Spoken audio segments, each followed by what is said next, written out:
the house of Allah subhanahu wa ta'ala, and he is brother Anis, not Anas, Anis. Alhamdulillah.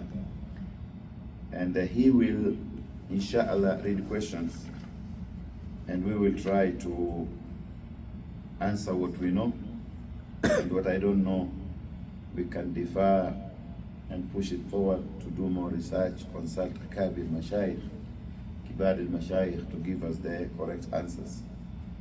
Allah subhanahu wa ta'ala says, وَفَوْقَ كُلِّ ذِي عِلْمٍ عَلِيمٍ, that above every knowledgeable there is, all knowing. And so there are darajat, there are mustawayat, there are levels of knowledge and understanding. So we will start with the questions, inshallah, and yes, followed with or by answers, right? I think that will be fair, inshallah. Assalamu alaikum wa rahmatullah. So some of the questions, there's a few categories. There's marriage related, and then there's other questions, but all within the same understanding. So the first question for the Sheikh is, why do you believe youth are not getting married anymore and having haram relationships instead? But this question is kind of broken up into two parts, but we can begin with that question and then continue forward. Take the box down, bring it.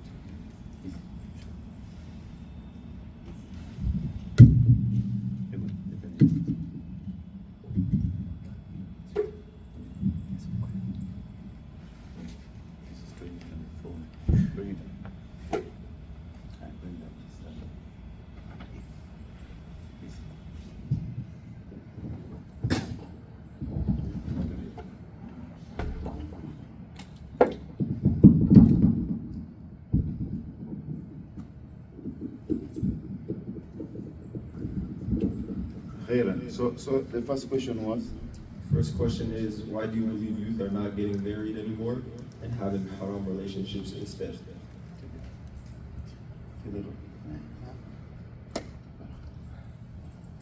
Be confused. The question. Why do you believe youth are not getting married anymore and having haram relationships instead? Bismillah wa salatu wa salam ala Rasulillah.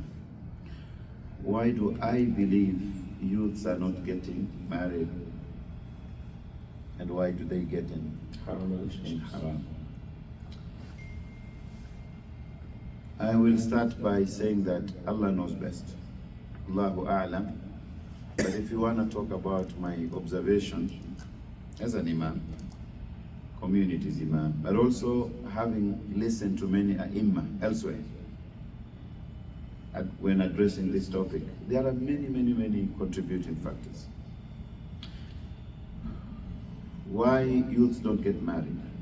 One is because of lack of knowledge of either their deen or that part of deen. Because whoever understands something, whoever studies something and understands, especially the value, the virtue, right, will definitely make efforts to act upon it. So the first thing is ignorance of what marriage is. And as we said in the past, that some people think, especially young people, some of them think that marriage is just a mere fulfillment of a desire. But as we covered during our lessons, that marriage is ibadah, is an act of worship. Based on hadith of Rasul sallallahu alayhi wa sallam, it is completing half of your deen, kama jaa fil hadith. Marriage is ayah min ayatillah, according to Surah Rum, Surah number 30, ayah number 21, وَمِنْ آيَاتِهِ أَنْ خَلَقَ لَكُمْ مِنْ أَنفُسِكُمْ أَزْوَاجًا لِتَسْكُنُوا إِلَيْهَا وَجَعَلَ بَيْنَكُمْ مَوَدَّةً وَرَحْمَةً إِنَّ فِي ذَلِكَ لَآيَاتٍ لِقَوْمٍ يَتَفَكَّرُونَ. It is ayah min ayatillah, one of the signs of Allah subhanahu wa ta'ala. Marriage, the Prophet sallallahu alayhi wa sallam said, النِّكَاحُ مِنْ sunnati. This is sunnah of the Prophet sallallahu alaihi wasallam.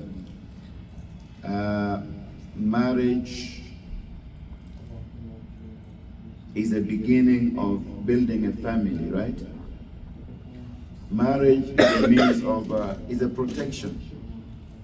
Okay, Rasulullah sallallahu alaihi wasallam addressed young people and he said, Ya ma'ashar al-shabab, O respected young people, man istata'a minkum al-ba'ata falyatazawwaj. Whoever is capable of taking care of a wife, let him get married.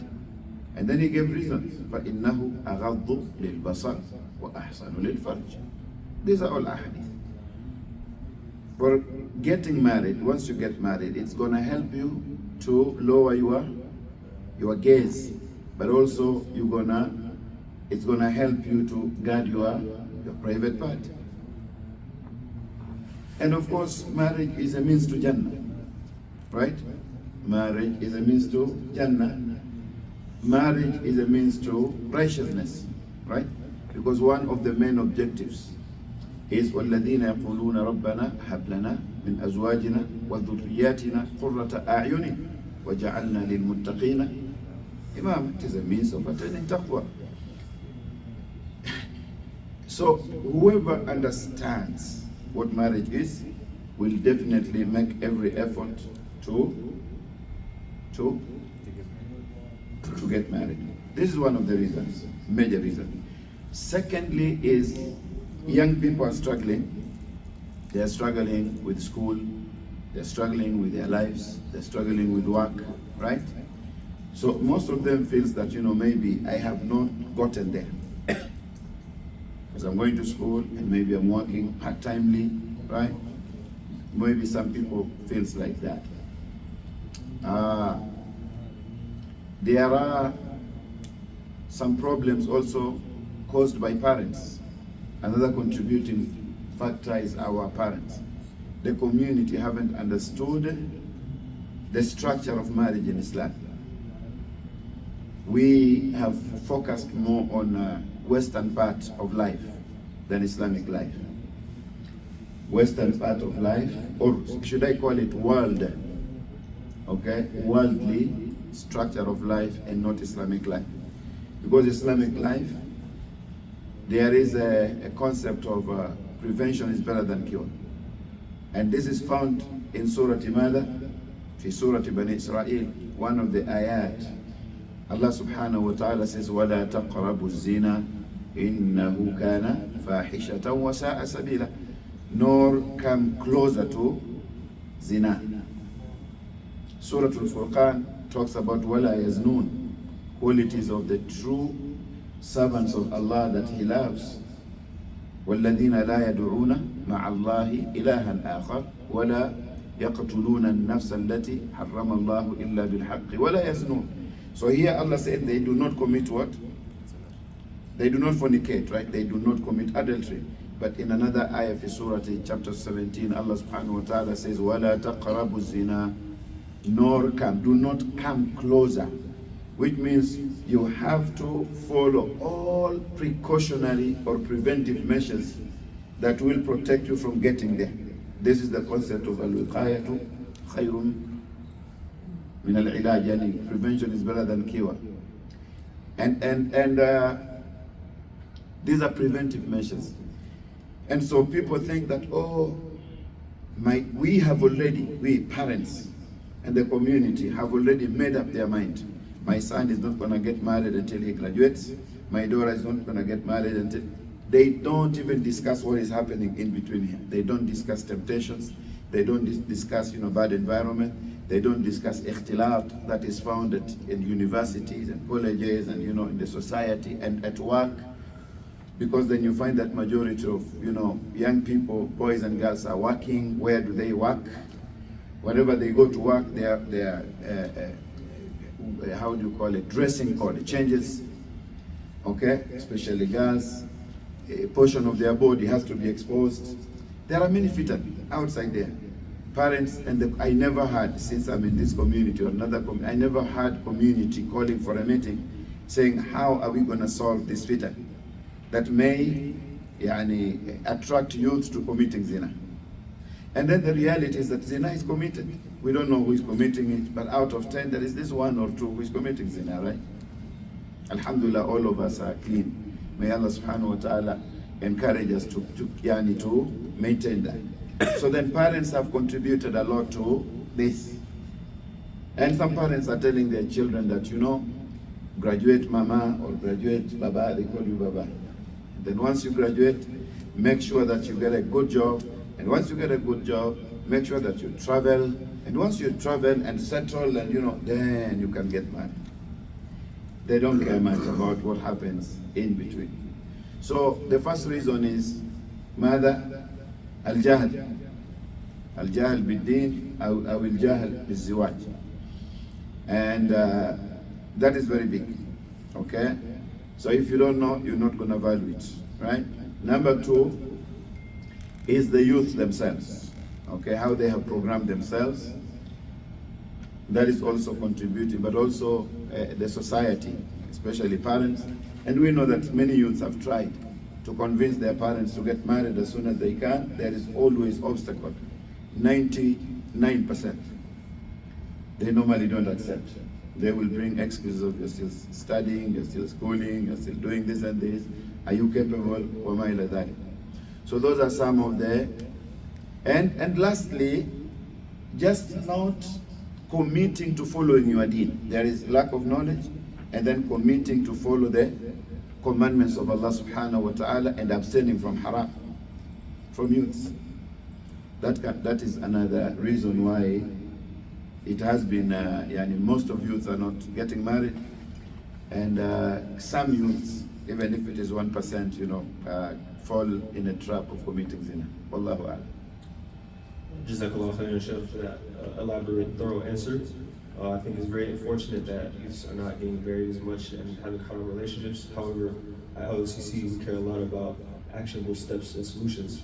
So the following question is, what steps can Muslim youth take to avoid falling into these haram relationships to protect themselves in the West?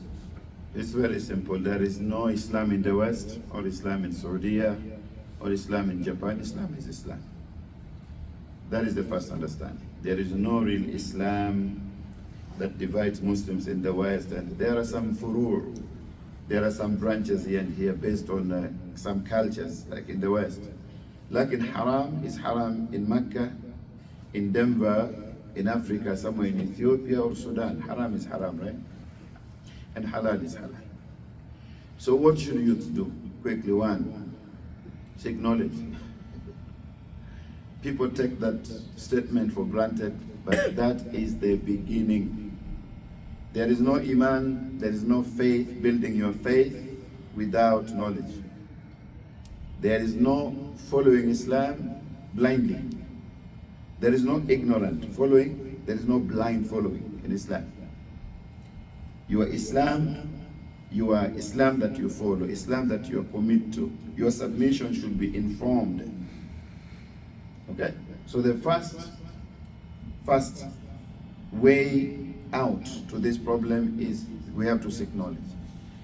And seeking knowledge, brothers and sisters, many people want an easy way of Googling. Okay? People want to Google.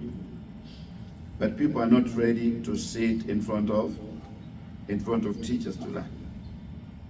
So you Google, you do research. But I ask a simple question at any type of knowledge, any type, right? Be it secular, okay?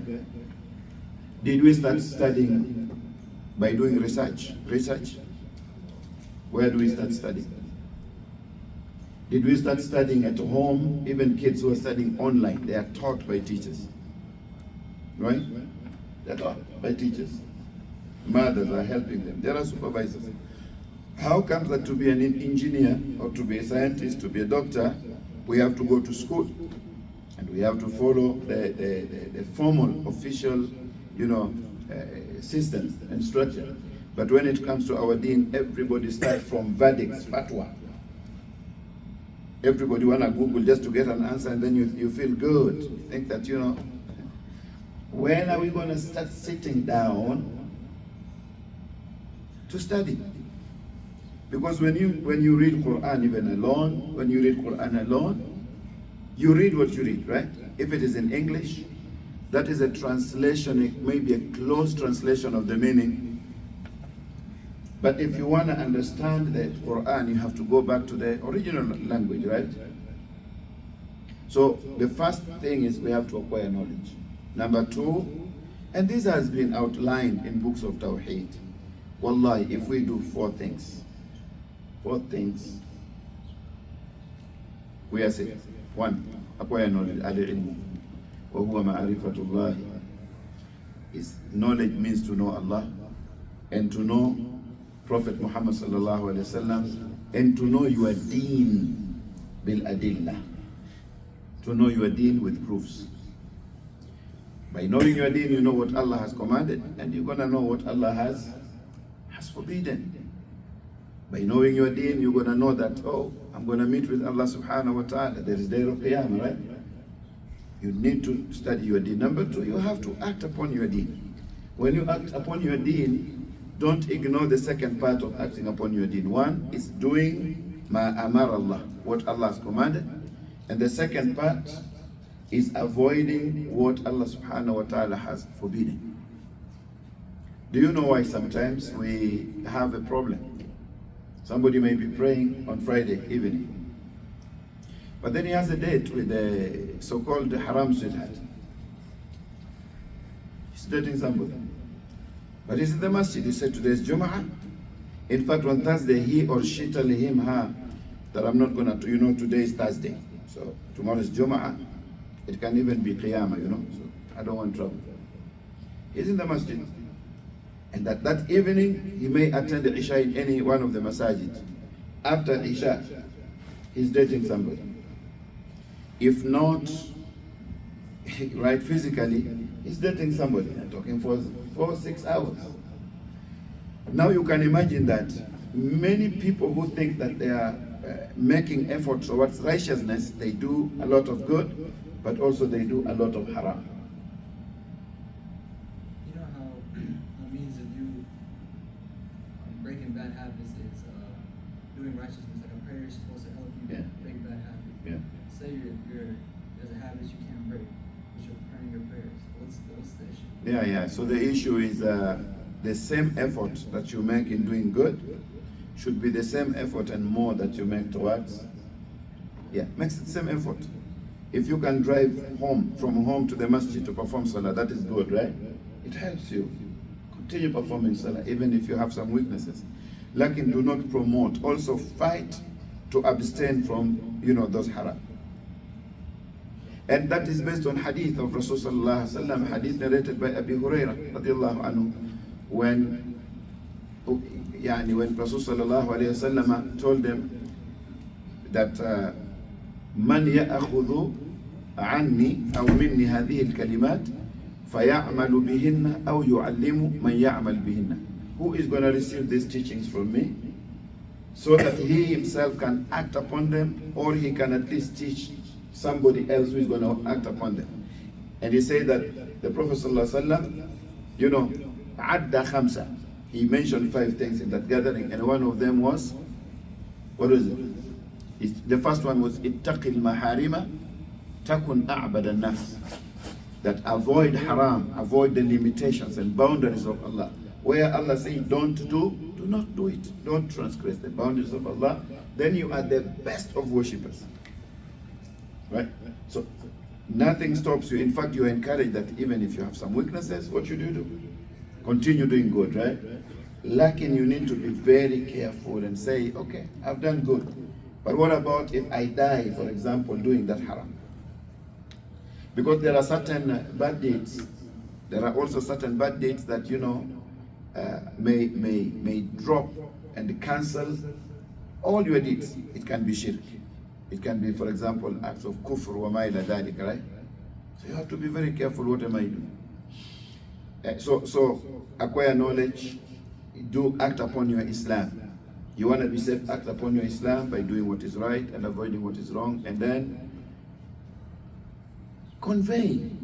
Do the work of al-amru bil ma'ruf wa nahy al-da'watu ila Allah.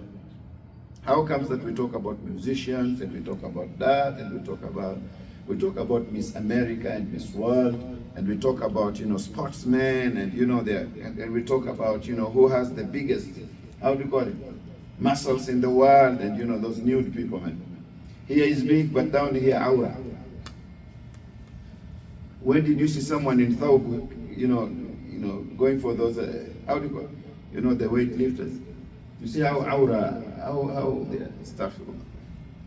So we talk about all those, and musicians and this and the world. How many times do we talk about Islam and da'wah and what Allah has, you know, commanded in Quran, and what He has forbidden, and what Prophet Muhammad sallallahu alaihi wasallam, you know, conveyed to us, and you know, so where is da'wah in the community? And da'wah should be done by all, especially in non-Islamic countries where we are the minority. Scholar says that the ruling is fardu ain. But don't talk about what you don't know. Don't take out, don't add. And lastly, we need to be more patient, especially when it comes to following all that patience entails. So I think that is the answer that I can give. How do we get out of this? Acquire your knowledge of your deen. Be a practicing Muslim, not just a proud Muslim. Be a proud practicing Muslim, right? And then participate in da'wah, and be patient. Worshipping Allah needs a lot of patience. Doing good needs a lot of patience. Avoiding haram needs a lot of patience, but also inda an-nawazil, when there are calamities, wa mayna dhalik, you need to be patient. For that, those are all actionable steps that we can all take. You mentioned at the beginning that we live in the West and the East and it doesn't really matter. However, I think there is some societal differences between the norms and how society pressures us into doing certain things. So the next question is, how can young Muslims balance the pressure of the societal norms here in the West and Islamic values when it comes to their marriage, considering that we live in a secular country that has different values from ours? I don't want to bring this point of secular country always. It is such an excuse. Yeah, it is such an excuse. There is a person who lives in Saudi, Mamlakatul Arabiya, Saudi. Not only Saudi, he lives closer to Al-Kaaba. 30 years he's been in Mecca. He never performed Umrah nor Hajj. But there is a person who came to America, maybe as a refugee, and wallahi, the first paycheck put together and said, the first thing, I'm going to visit the house of Allah. He performed Umrah and Hajj in that year. Can you please tell me? Do you understand this? So you can be in Mecca, but if you don't know where you are at, if you don't value being in Mecca, if you don't know the sacredness of Mecca, you're going to consider Mecca just to be like, you understand that? So Muslims, if you want to talk about building Iman, like we're saying we're in America, then I want to take America, for example, to be like Medina. How many Muslims were in Medina when Rasulullah sallallahu alaihi wasallam moved from Mecca to Medina?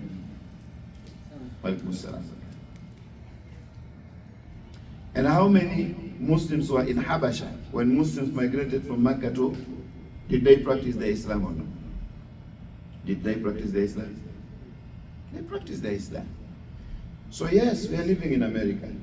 But I'm asking few questions. If I didn't live in America, if I was an imam outside America, somebody would have, brought these excuses. I'm asking, tell me one thing, for example, when it comes to daily acts of ibadah, is there any government that stops you from performing 5 daily prayers? Anybody who stops you performing sunnah? Is there any government law that tells you not to put on your hijab? Is there anyone who tells you not to pay zakah? Is there anyone who stops you from fasting in the month of Ramadan? Is there anyone who stops you from going to Hajj? No? Is there anyone who is forcing haram meat on you? Is there anybody who tells you? Then what the problem should not be, especially when it comes to things that I've mentioned. Yes, it is not an Islamic country. Lakin the hurriya, the freedom we have, it is us who are not using it. So the excuse, who tells you to have a boyfriend? You can have a boyfriend anywhere. I've been in Mecca some years back, and the problem of drugs is everywhere. We found maybe how many blocks away from Al-Kaaba some people are using drugs. You understand this? So somebody say that if I'm in Mecca, yes, the environment helps. The environment helps. Lakin we should not have an excuse. Islamic environment is the best. You hear adhan, right? There are just many good things that happens, right? Lakin we have no excuse of not worshiping Allah subhanahu wa ta'ala. We have masajid. If it is government, it allows you to have masajid. We have durus in masajid. We have durus in masajid. Nobody's going to tell you don't come to. So nobody's imposing real haram that we can avoid on us. Right? It is our choice. And I don't think if we need to bring a Muslim doesn't bring excuses. He tries to worship Allah and fear Allah as much as he can under the ayah fattaqullaha mastata'tum. Fear Allah subhanahu wa ta'ala as much as you can. Nobody tells you to take off hijab. Nobody tells sisters, dress like this. In very, very few occasions and few places, maybe at work. Like in generally, nobody is imposing, those harams on you. So when we don't do them, who to blame?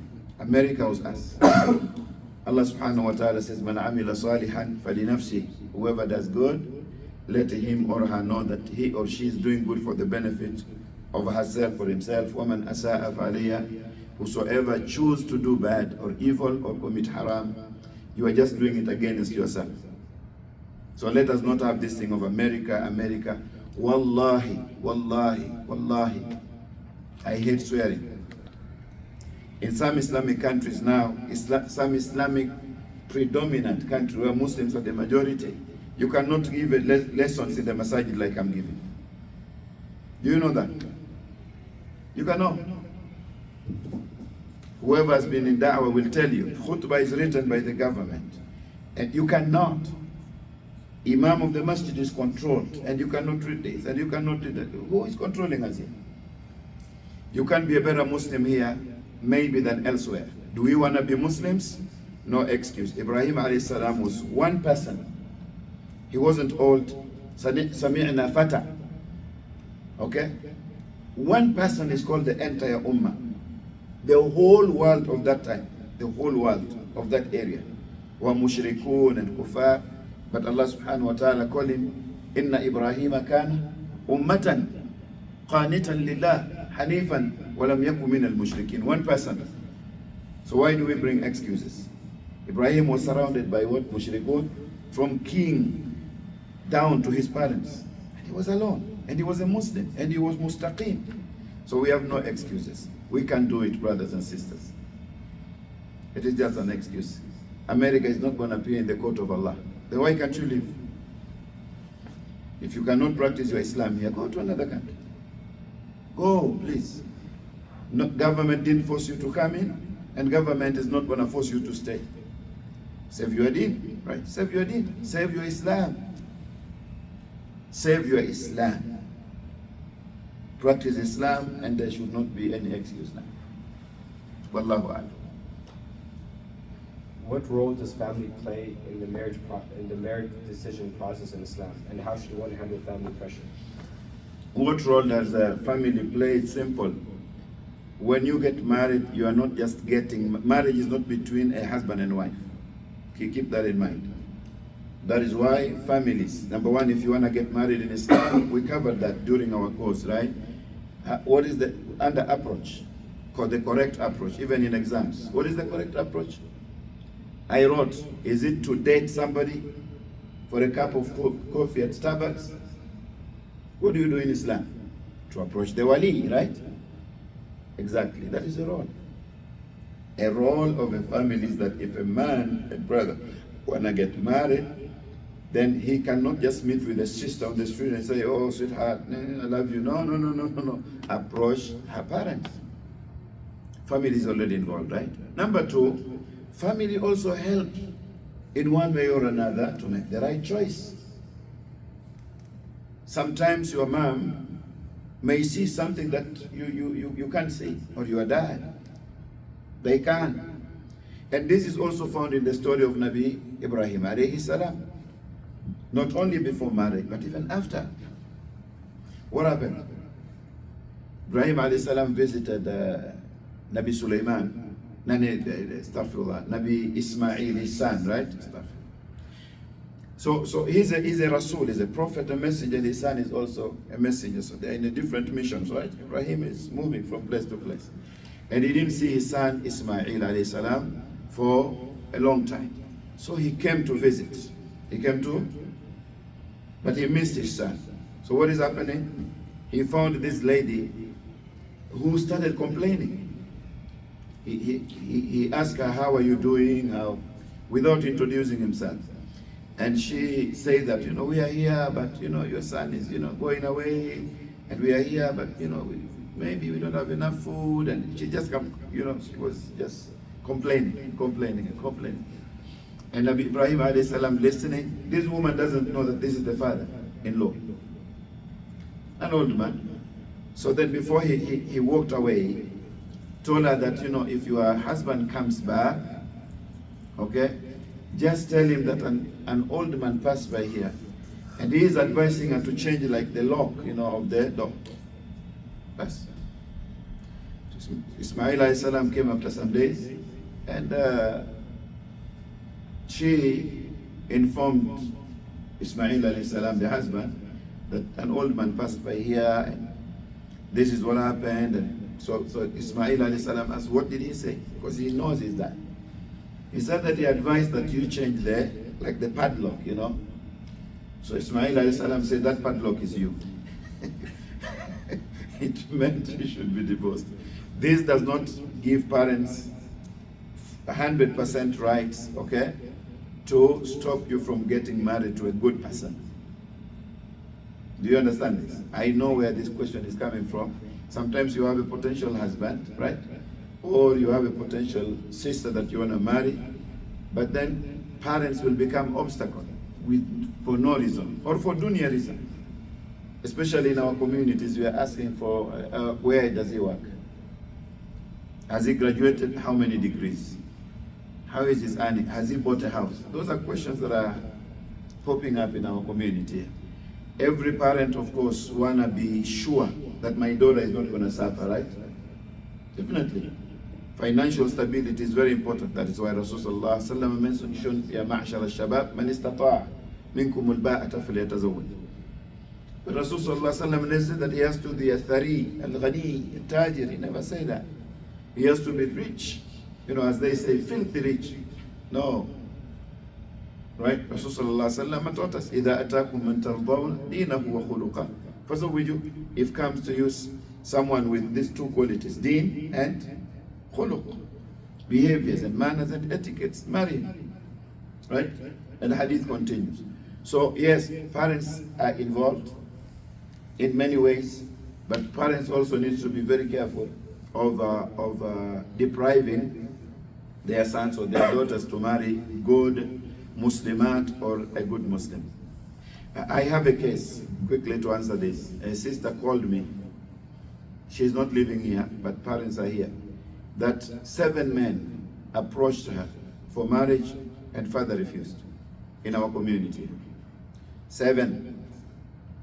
Not 2, not 3, not 4, not 5. Imam Shafi knows 7. Yani 5 plus 2.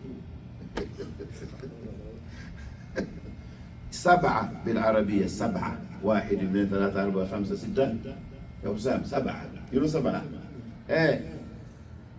Why? She says that Imam, I need your advice.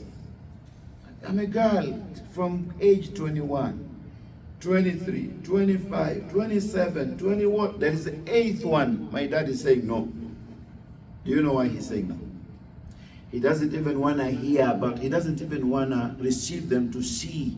He has one thing in mind. He says, we are getting old. I educated you. I invested all my money in you. If this husband marries you, all your money is going to go away. You're not going to help us. Many girls are suffering like that, especially in America. Especially, those are few things that are of difference from other communities. That is so bad, right? That is so bad. It has been proven that most of boys don't even help their parents. Girls are helping their parents now in our communities.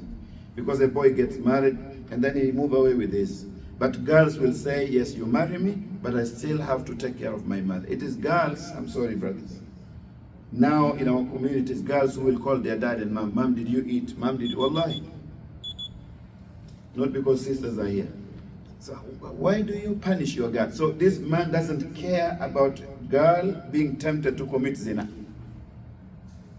You understand that? So yes, parents have a role to play, but it has to be within the boundaries of Sharia. In fact, I want to add this. Parents should play a role of helping their sons to get good wives, and also they should play a big role بِأَمْوَالِهِمْ وَأَنفُسِهِمْ, with their wealth and their what? Their strength. They should make sure that, their girls don't commit zina. They help them, to get good husbands. That is also their role. Wallahu a'lam. Barakallah feek for that answer, Sheikh. It's kind of acknowledging that answer kind of trickles down to our next question. What advice would you give to someone who is struggling to find a spouse but wants to get married soon? What advice do I give? He should work harder. Number two, he should go to relevant places.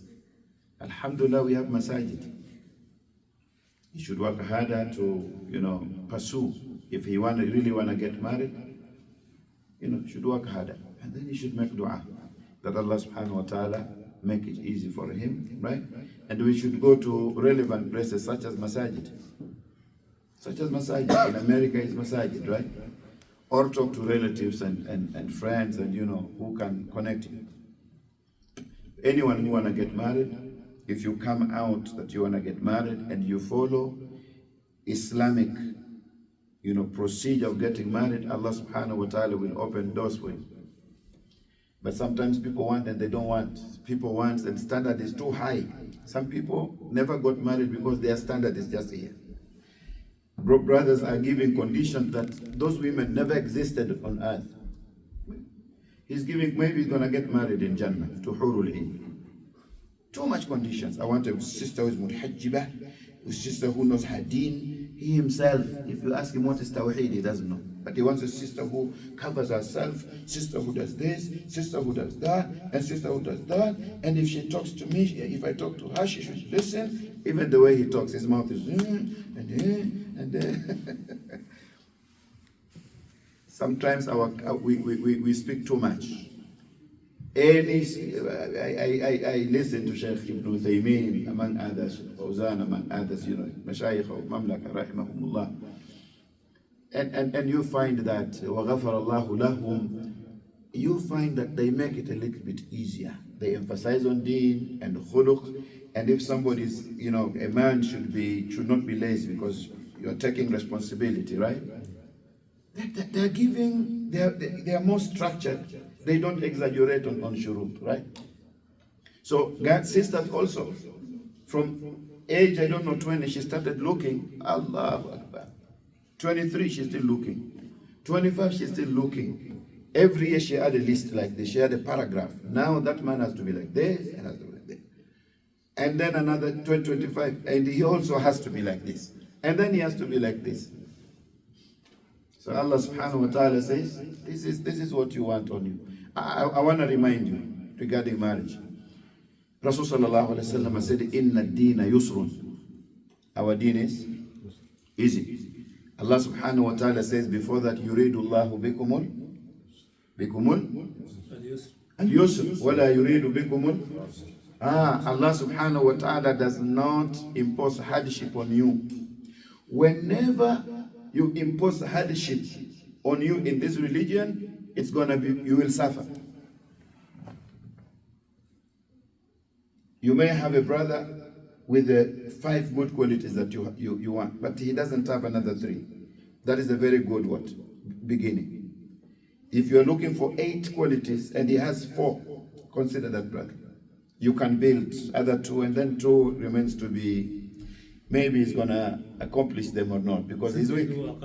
Enough. You understand that? And brothers also do not just look for subhanallah. It is as if this sister is not a human being and she's not gonna make mistakes. I want this and I want that, I want and I want that. It's not all about what you want. Yes, focus on qualities mentioned by Rasulullah, but if you can get some, now, please negotiate with her. Make dua that Allah subhanahu wa ta'ala help both of you. This is where many people are not at. People are still waiting for that and that and that. And sometimes you get maybe what you think is the best and is not.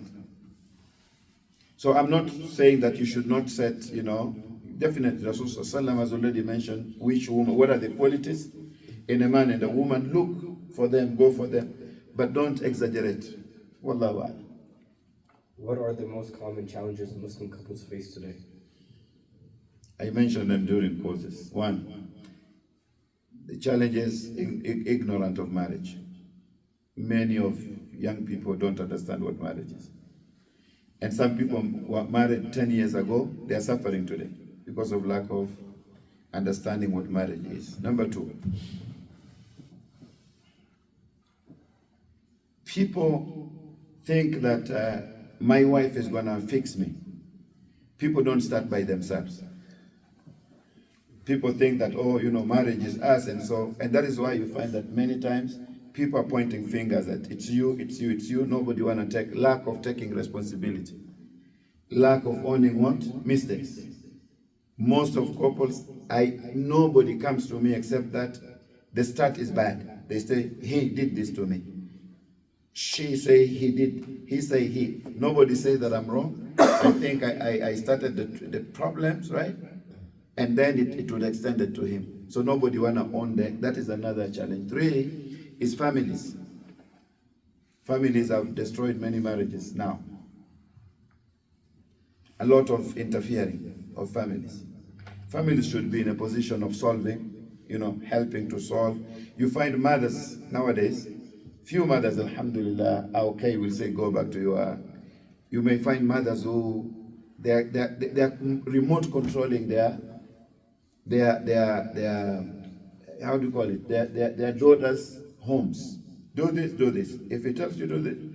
And then when there is a problem, she is not in a position of being a mother to say, can you try? Can you, right? She calls I have this case where mother-in-law is calling the son-in-law saying, look, I gave her to you يعني بطيب نفس أو من طيب نفس, لكن you have to know that her plates and her bed is still in the house here. She's encouraged. She doesn't even know the nature of what is happening, right?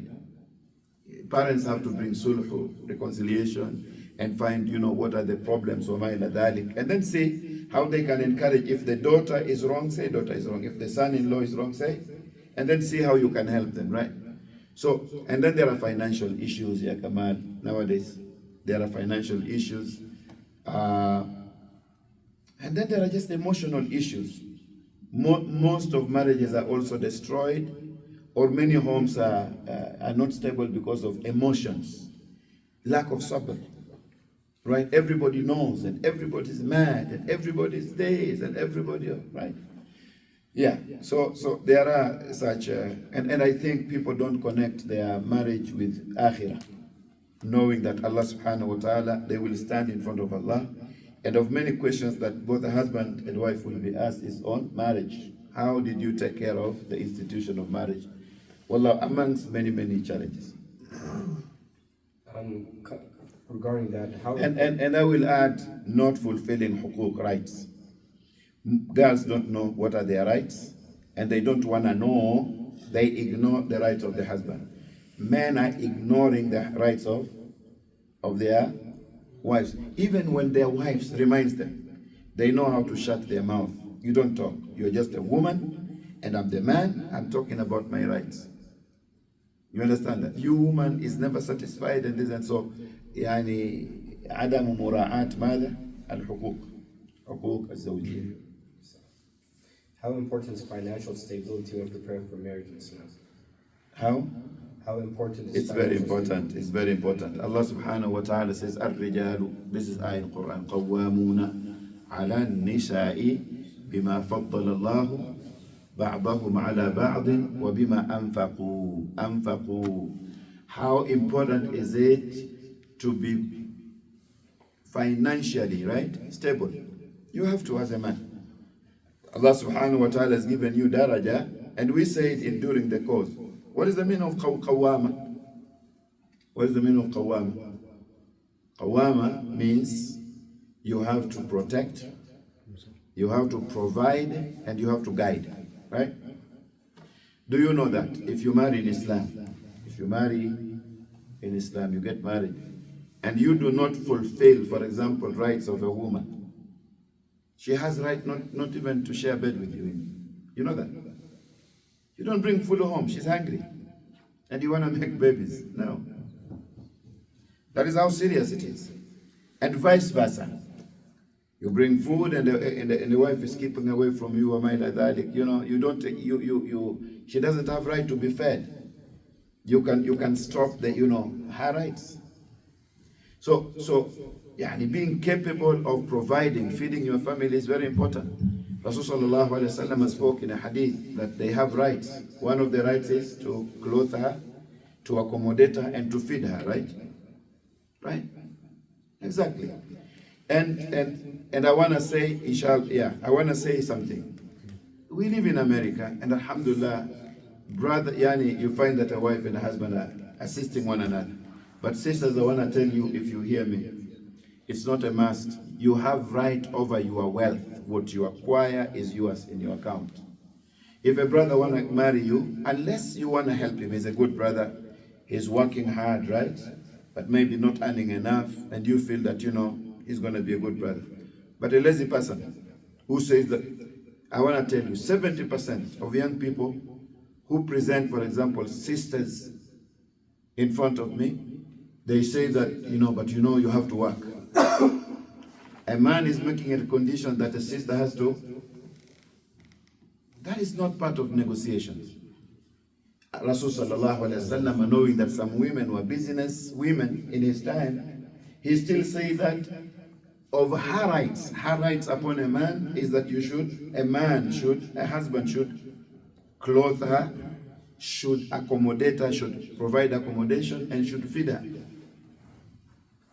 You understand that? So sisters ask men, brother, can you take care of me? Don't shy away. So it's very important. Capability and financial stability. I don't say being too rich, no. Just the fact that you want to get married to somebody's daughter, be able at least to take care of the basic rights, outlined or legislated by Allah subhanahu wa ta'ala in Quran and Sunnah. Allahu A'lam.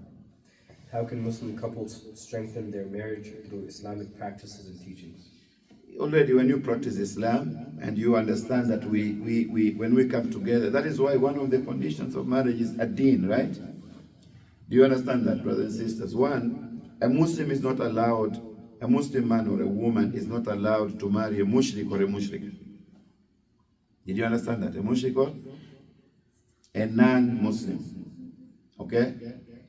Except a man is permitted to marry kitabiyah, given certain conditions, right? Ahlul Kitab from among Jewish or Christian, given certain conditions. You don't just meet with any Jewish or Christian and say, oh, we're in love, let us get, there are conditions given, it is explained.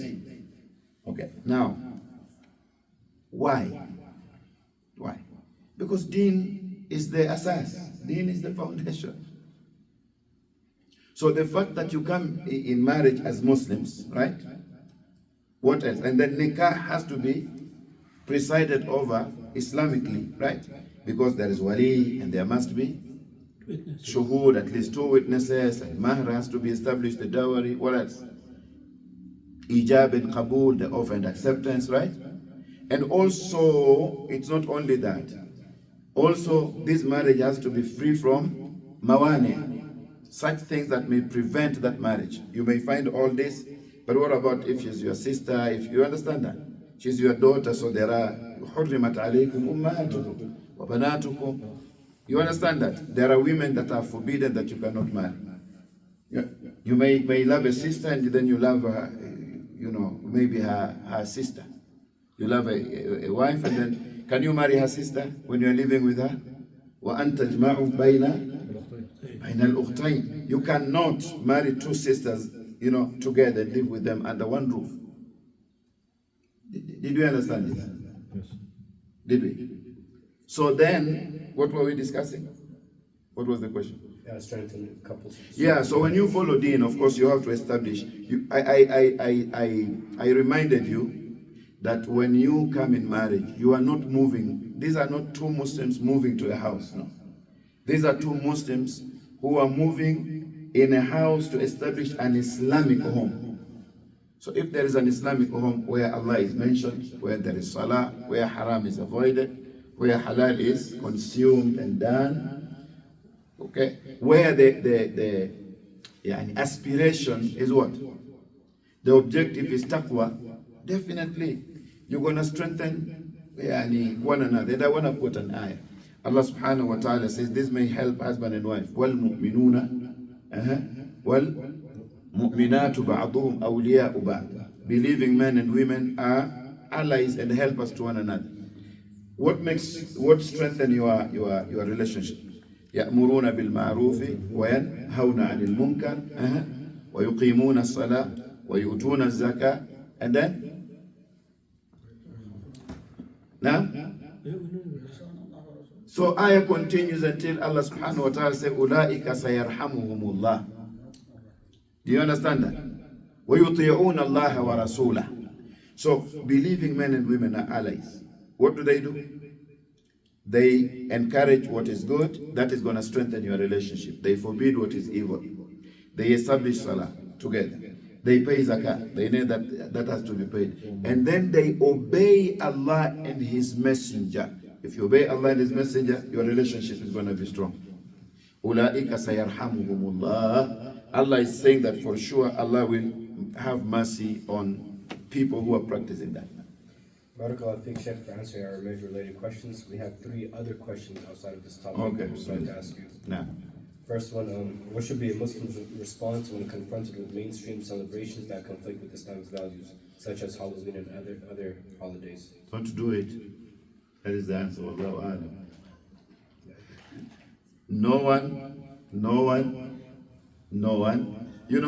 No one forces you to commit haram. Not even shaitan.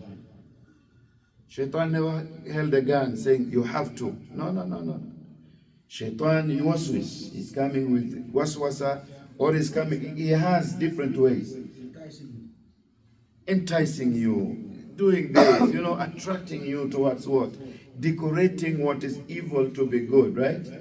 So alhamdulillah, Allah subhanahu wa ta'ala has given you capability to see that. Number one, Allah has given you knowledge to identify what is haram. And Allah subhanahu wa ta'ala has given you capability to say, I'm not going to do it. I'm a Muslim. Right? And then Allah subhanahu wa ta'ala has also given you capability. The fact that He guided you to Al-Islam, you know that it is time for Salah, then it is you who is not going to pray. Like Allah has made it easy for you to say, this is Dhuhr, this is Asr and what, I'm going to pray, right?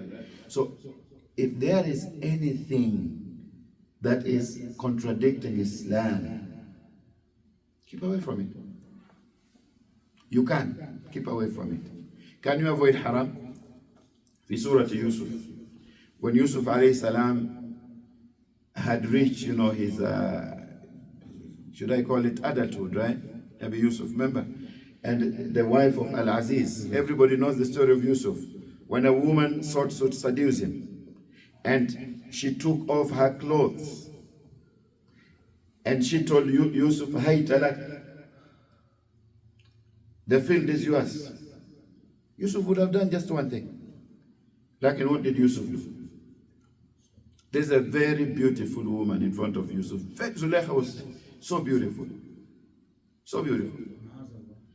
And this is a wife of, how do you call her today? Prime Minister of Egypt.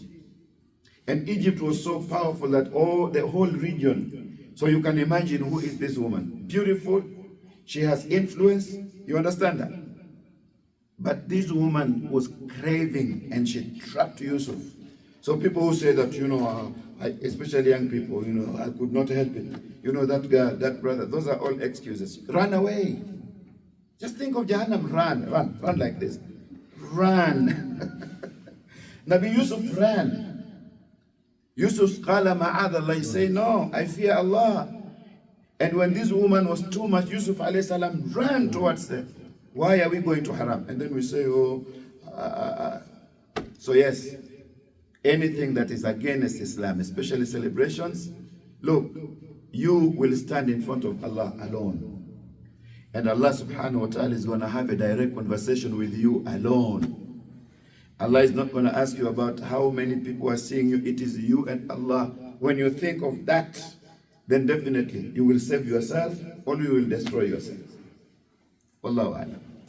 From a female participant, do you suggest removing all men from social media if you do not want to wear hijab? Why you don't want to wear hijab? Why should you go to social media and take off hijab? Why do you do that? Who said that even in social media you should show other women your hair and part of your neck? Why do you do that? In social media, what is social? Facebook.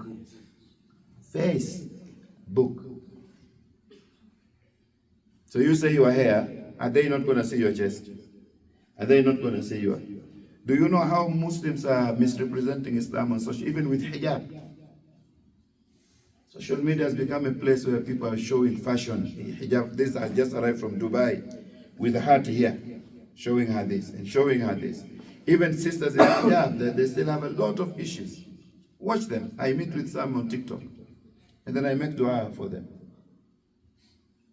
Your sister, mashallah, is very innocent in masjid. Like if you meet with them on TikTok, you say, Allahumma ahdiha. You say, Ya Allah, guide her. Ya Allah, guide her. You say that. You say it many times. Why should you? Number one, listen to me. Do you know that hasad is everywhere? You know what hasad is? Al-ain. Why do you advertise yourself? Rasulullah said, Al-ainu haqqun. Evil eye is true. Then you say, I don't know what is wrong with my life. I don't know why I don't get a husband. I'm really trying. I'm not happy. I don't know. You're not happy, eh? Because you joined Shaitan. Do you think that if Sahabiyat were there, they would have advertised themselves just for nothing? Some brothers, not only brothers, some sisters, how do you call it? Is it 1 minute or a second? How do you call that? They stand, and then they start, and then it's done. That is what they wanted to show the world, just like this. They have hijab, but they want to show, it's hijab, but I'm also, Allah created me. You are destroying yourself. You are not doing it except for shaitan, because that is not Islam. Let us use social media for beneficial what? Keep away, especially sisters. A good man is not going to come to you if you act like that. Even if he comes to you, Allah is not going to put barakah in your marriage. You can do a lot. Educate. You can be educators. Islam does not prevent you from educating. There are, mashallah, most of you are, college students and graduates and graduates now. Some of you have 2 degrees here. Why can't you use that to educate the world in a very Islamic way? Don't sell yourself cheap. Brothers, don't do that. Don't do that. Don't do that. Now, even in the gym where you are, be Muslims, okay? Sister is in the gym now. A Muslim is in the gym naked, showing the whole world to her how she's pushing up and down. Really? She's showing her muscles like this. Really? In the gym, you are showing the world how you are gymming. Considering all of that. And they know that it's haram. We brothers, we know that. Yeah. Considering all of that, so how can a Muslim woman stay modest on social media while still engaging with the digital world?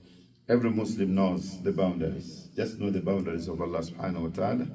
Know that social media is more public than even walking outside. If you walk outside here, how many people are seeing you on one street? But if you sit inside the house or inside your room, how many followers do you have and how many people are seeing you? So it has more negative impact than, especially if you are not benefiting, for example, women or children and what in one way or another. Please keep the boundaries of Allah subhanahu wa ta'ala. وَتِلْكَ حُدُودُ اللَّهِ فَلَا تَقْرَبُوهَا فَلَا تَعْتَدُوهَا. Every Muslim should know what is halal and what is haram. You are not a Muslim, your Islam is not Islam if you don't know what is haram and you avoid it, and what is halal and you do it. You answered our question about celebrating different celebrations and holidays that conflict with our Islam's values. So what about reverts who have parents and siblings that still celebrate these holidays? What are some advices for them? Being a revert is a ni'mah from Allah subhanahu wa ta'ala that He has brought you back to Al-Islam. And Islam does not take you away from your family. Islam does not take you away from the family. Like when family is committing haram or anything that goes against Islam, there are many ways of avoiding it, while you still maintain ماذا؟ إحسان البر بالوالدين بر الوالدين يعني. So you find a way of avoiding what is haram because you're a Muslim. For example, parents are drinking or smoking. They tell you, my son, you know that I'm your dad. Can you buy me some alcohol? Are you going to buy? You're not allowed to buy. But be nice to him, right? Still be nice to him and continue helping him. So the best way is to be firm. Ibrahim alayhi salam was firm. Yes or no? Quraysh came to the Prophet sallallahu alaihi wasallam, and when they pretended to have given up, they pretended. And they all gave him an offer. Look, Muhammad, in the beginning, we didn't want to worship Allah. Let us strike a deal. Why can't you come and worship our idols one day and the following day we're going to worship you? We would say that is very fair, right? But remember, the surah was revealed. Surah Al-Kafirun was revealed as a result of قُلْ يَا أَيُّهَا الْكَافِرُونَ لَا أَعْبُدُ. That is it. So yes, you are a revert, don't be away from your parents. In fact, being a Muslim, Sahaba were in your situation. All Sahaba were reverts. When you talk about revert, all companions of Rasul were reverts. Right? But they kept good relationship with their parents to the extent that they were making dua for them. But they never compromised their Islam. Like, I love my dad, I'm going to worship idols, I'm going to do what Allah subhanahu wa ta'ala. Just be wise about it. That will be my answer. Be wise about it. Don't start insulting them. Don't insulting their God. Some reverts are making a mistake. I'm a Muslim. Lakum dinukum waliyadin. You're shouting and yelling. You don't do that. And that is why reverts need to have some lessons, to understand how do they keep, good ties and good relationship with their parents. No. And Allah knows best. We have Surah Al-Luqman, وَإِنْ جَاهَدَاكَ عَلَىٰ أَن تُشْرِكَ بِي مَا لَيْسَ لَكَ بِهِ عِلْمٌ فَلَا تُطِعْهُمَا وَصَاحِبُهُمَا فِي الدُّنْيا مَعْرُوفًا وَاتَّبِعْ سَبِيلَ مَنْ أَنَابَ. And the ayah continues. No. Barakallahu feek, Sheikh. That was the last question of the series of questions that we have for you. MashaAllah. We are done, right? Elders wants to pray now. Jazakumullahu khairan. I'm still encouraging sisters who did not write the exams. Some sisters did not until now. To come forward. Don't be coward. It's a test. Just write and give back the papers. Wallahi, anybody who wrote the test knows that it's thought-provoking. You don't need to, nobody's gonna get 100. Illa man rahima rabbi. I set the examples that nobody should get 100. It was thought-provoking. If you get 100, I'm not going to give you 100 either. I will find an excuse or, where you're going to fail. So please, you can write those exams. And we had, how do you call it? Whatever you want to call graduation ceremony, just of that, mustawa or marhala. And a sister asked me, that we do this, right? Because maybe there were some questions that needed to be asked to wrap up that program, because next week we are moving to fiqh of tahara. We want to cover many topics under tahara, which is very, very important for every Muslim in fiqh. Very, very important. So it is a course. It is a 6 weeks course, and we really request that everybody is committed to attend. Previously we had courses and everybody was like encouraged, and then people were not attending. Please make effort to attend. I'm not going to give a khutbah and what I will be a teacher, inshallah, a lecturer. So then it will allow us to cover many areas, inshallah. Okay? So we will make dua, and this will be the end. And we ask Allah subhanahu wa ta'ala to grant us al-ikhlas. We ask Allah subhanahu wa ta'ala to forgive where we went wrong, especially if I gave any wrong answer. May Allah forgive me, because that is from my nafs and the shaitan. And all good that we got right, may Allah subhanahu wa ta'ala reward us for it. We ask Allah subhanahu wa ta'ala to increase us in knowledge. ربنا زدنا علما وارزقنا فهما ربي يسر لنا ولا تعسر وتمم بالخير وبك نستعين. الحمد لله والصلاة والسلام على رسول الله. ربنا آتنا في الدنيا حسنة وفي الآخرة حسنة وقنا عذاب النار. اللهم سهل لنا لما نريد، نجنا مما نخاف بفضلك يا لطيف. اللهم الطف بنا فيما جرت به المقادير، هون علينا كل عسير، إنك على كل شيء قدير، برحمتك يا أرحم الراحمين. صلى الله على سيدنا محمد وعلى آله وصحبه وسلم والحمد لله رب العالمين. Do not forget our brothers in Sudan, in Palestine, all over the world, right? In your dua, in your sujood, wherever you are, make dua for Ummati Muhammadin sallallahu alaihi wasallam. What affects Muslims anywhere in the world should affect us. The least we can do is which is very big, to make dua, and also to support them. There are many relief organizations in the world. Your $5, $10 that you send, wallahi, can feed somebody, a family in a day. Never stop sending your $10 here. There are those relief. Somalia, things are not stable. In Ethiopia, things are not stable. In many places, Myanmar and what, Sudan, things have not settled, right? In Lebanon, Lebanon, Iraq, things have not settled. And many other, Afghanistan, things have not settled as much, part of, So make dua for the Ummah, and do your best, at least to help orphans and, people who are injured to get medication. And wallahu a'lam, wa jazakumullahu khairan. Assalamu alaikum wa rahmatullahi wa barakatuh. Subhanak Allahumma wa bihamdik, nashahadu an la ilaha illa anta, nastaghfiruka wa natubu ilayk.